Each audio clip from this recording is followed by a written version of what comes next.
Assalamualaikum warahmatullahi wabarakatuh. Oke, kembali lagi bersama channel Meja Guruku. Kali ini kita akan melanjutkan materi kimia ya, tentang koloid. Ya, apa sih itu koloid? Nah, nanti kalian akan paham. Oke. Nah, sebelum masuk ke koloid, kita harus tahu yang namanya sistem dispersi, ya.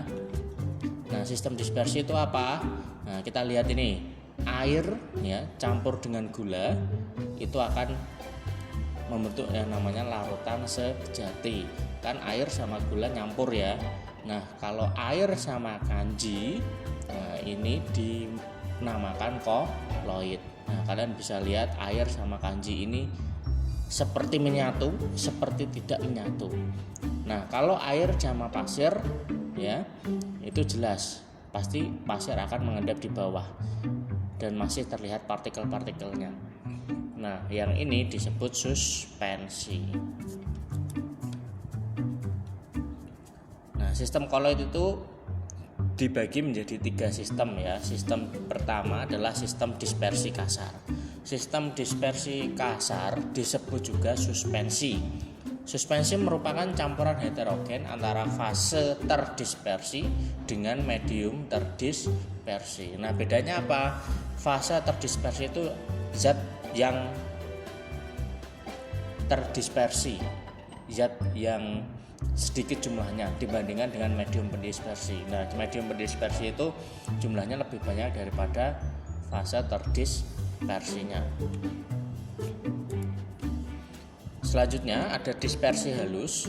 Nah, dispersi halus disebut juga dispersi molekuler atau larutan sejati ya. Nama lainnya dispersi halus adalah larutan sejati.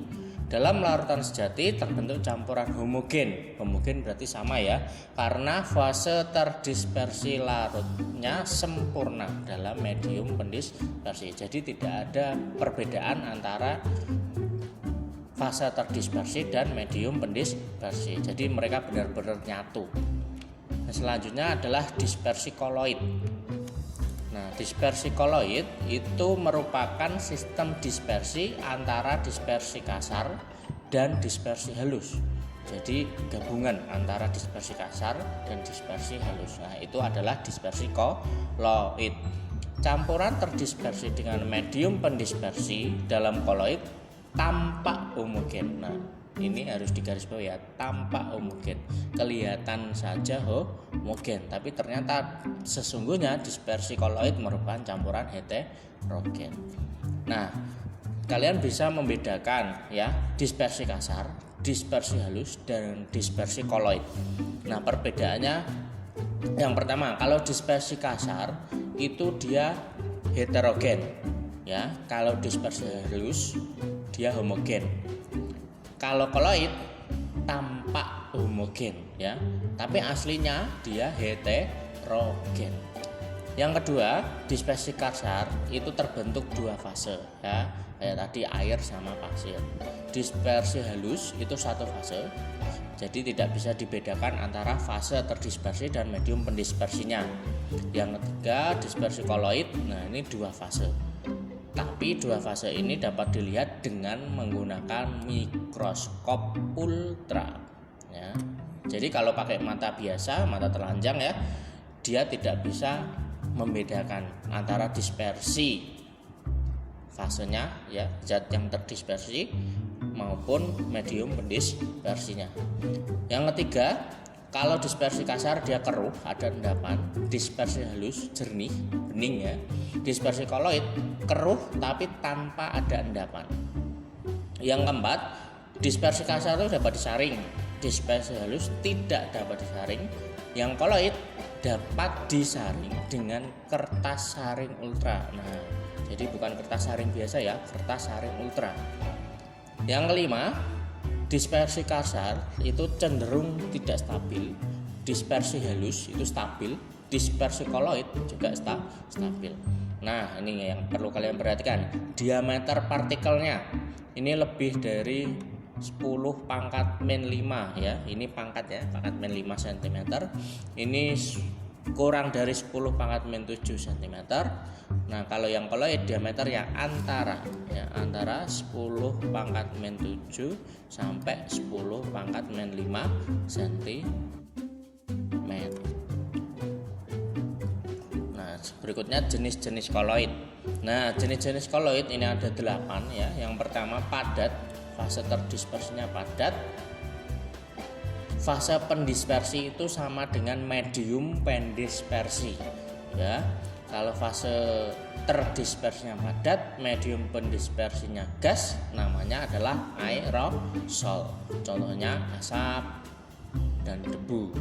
Yang kedua, fase terdispersinya padat, pendispersinya cair, namanya sol.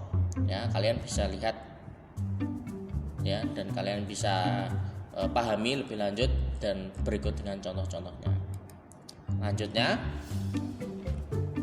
sifat-sifat koloid. Nah, sifat-sifat koloid juga ada banyak ya. Yang pertama adalah efek Tyndall.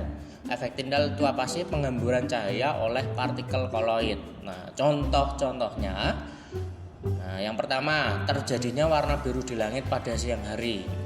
Nah, dan berwarna merah atau jingga di langit pada saat matahari terbenam.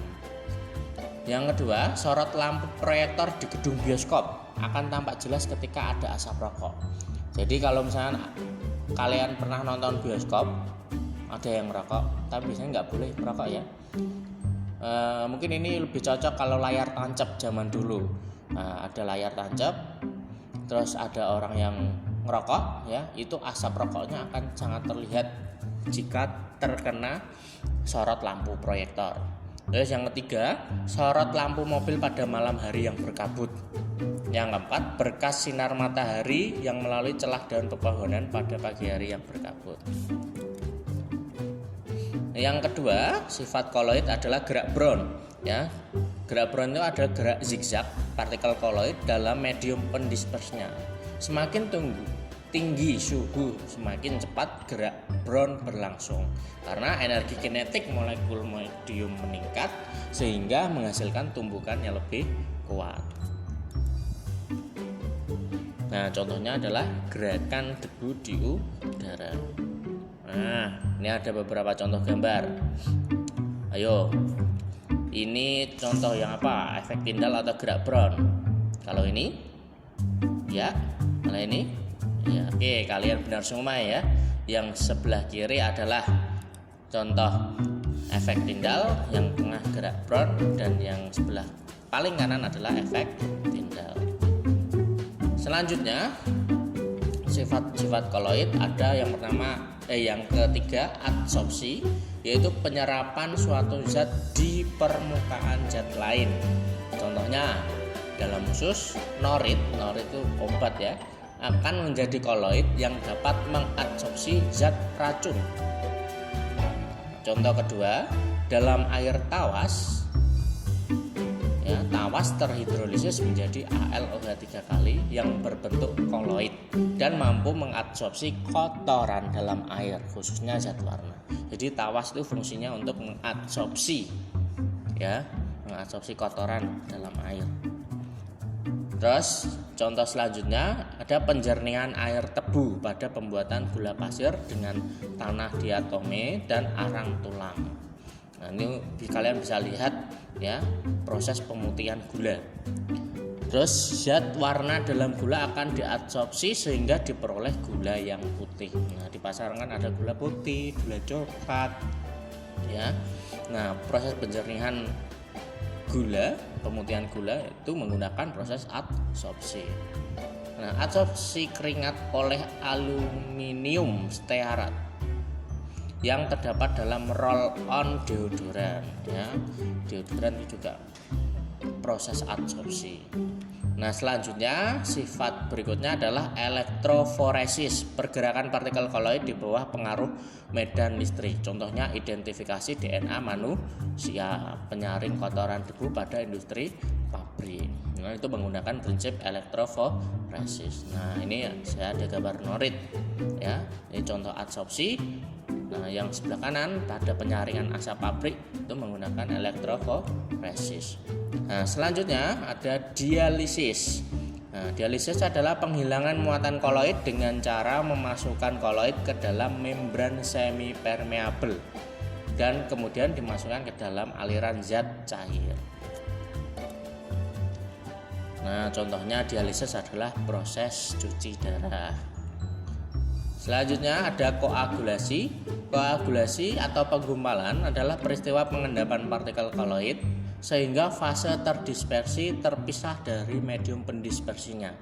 Koagulasi disebabkan hilangnya kestabilan untuk mempertahankan partikel agar tetap tersebar di dalam medium pendispersinya. Contohnya adalah pembentukan delta di muara sungai. Kalian kalau tidak tahu delta, kalian bisa main ya di muara sungai.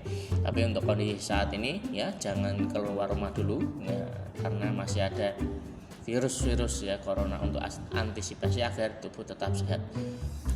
Selanjutnya penggumpalan karet atau latex. Nah, ini contoh alat cuci darah ya menggunakan prinsip dialisis. Nah, kalau kalian nggak tahu nih bisa lihat di gambar delta sungai. Nah, ini proses yang sebelah kiri adalah menggunakan prinsip dialisis, yang sebelah kanan ya prinsip koagulasi. Selanjutnya koloid pelindung ya, koloid yang dapat menstabilkan sistem koloid lain. Contohnya adalah gelatin sebagai campuran pembuatan es krim. Sifat koloid selanjutnya ada koloid hidrofil dan hidrofob. Koloid yang mampu mengabsorpsi cairan ya, menyerap cairan sehingga terbentuk selubung di sekitar koloid.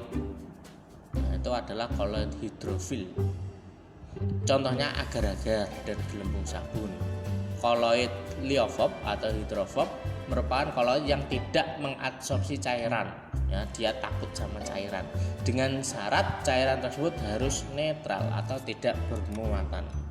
Contohnya adalah mayonnaise. Nah, ini es krim enak ya. Nah, es krim adalah contoh koloid pelindung.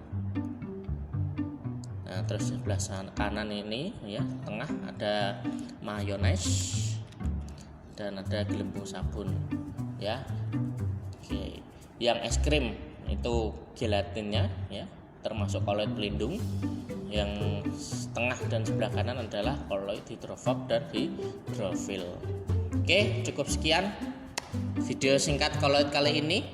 Tetap sehat, tetap jaga kebersihan, tetap di rumah saja dan jangan kemana-mana, tetap rajin belajar. Oke, terima kasih. Assalamualaikum warahmatullahi wabarakatuh.